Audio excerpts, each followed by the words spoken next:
Yo, bro got fucking domestic abused for being a caring husband. But he's probably exactly where he wants to be, let's be real. Look at how he's blushing after being assaulted. That's someone who wants a rod up his ass if she says so. Oh, so he did confess, but she just shot him down. She wasn't saying impossible that I would ever love you, impossible you would like someone like me. It was love at first drag.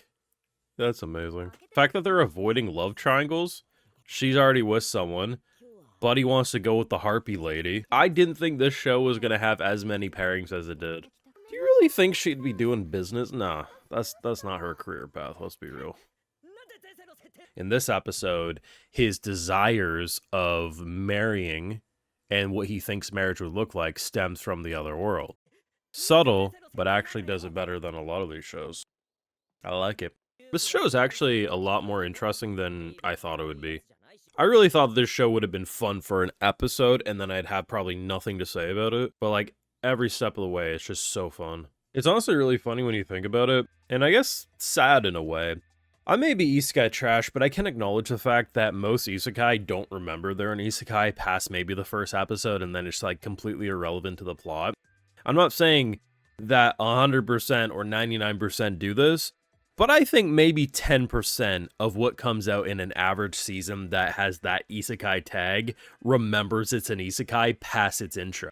And I'm not saying this show, cute girls, hero party, picking her up, blah, blah, blah, the name's absurd, we love it, is like some shining gem, the best of the best. But I do unironically think it's better than 90% of shows that actually take its isekai plot more serious, but do very little with it. Because this man, in 3 episodes, has subtly reminded you that he comes from another world by not beating it over the head and honestly showing the viewer that less can often be more. And there's actually a lot of depth to the writing, but people will look at a name, they'll see a poster image, they'll make their thoughts before even properly giving it an honest fair shake, and they'll just say, oh, you're glazing for no reason. For those people, I'm not trying to talk to them either. Like, there's no helping those people, they're TikTok rotted, we can't really do much for them. But believe me when I say there's actually a lot to dive into with this show. But of course, you got this far in the video, you know what to do. Help show your support. Drop a like, show your support, subscribe. If you're new around here, Patreon is where you can catch my full live reactions, all some more. Also does go a long way to help fund the channel and videos just like these. So this moment right here is where it all starts. So this girl and him, right? Cecilia and RMC, little love story brewing. He starts to imagine, while walking through the market, what it would be like to be married to her. And obviously, this is a very modern-looking thing. Oh, there's housewife. And then there's the business version. And the thing is these jobs and the way he's envisioning it clearly don't exist in this fantasy demon world that he's currently in.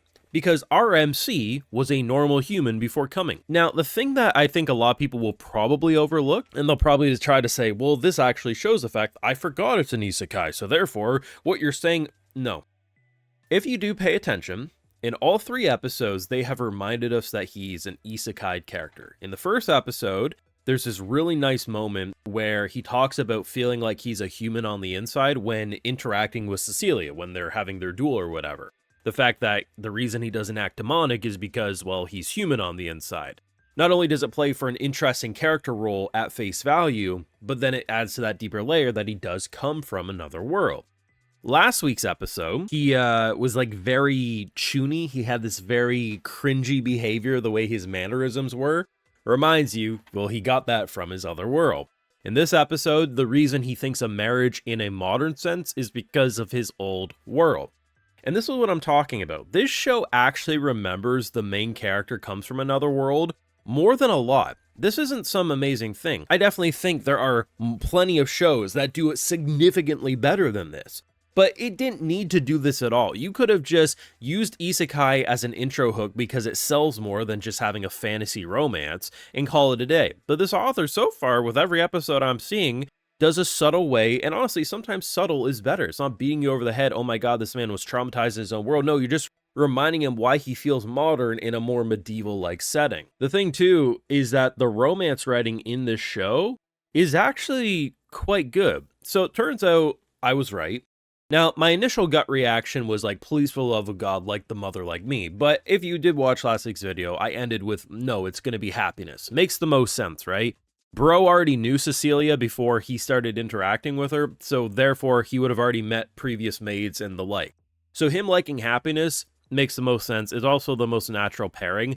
I definitely think there's some interesting character arcs on the horizon with that. She has a lot of low self-esteem about herself. She seems only okay accepting the brooch or whatever he got her. Has feathers on it, it's perfect for her if they're just friends. It's very clearly they're building up insecurities, mainly for two reasons. One, a blind man can see it, but I think it's because of like this parallel play. Both of them have insecurities about themselves. He has insecurities, Raven has insecurities about his voice. She probably has insecurities about whatever it is that's holding her back and accepting love. Beautiful story arc that's going to be very enjoyable to follow.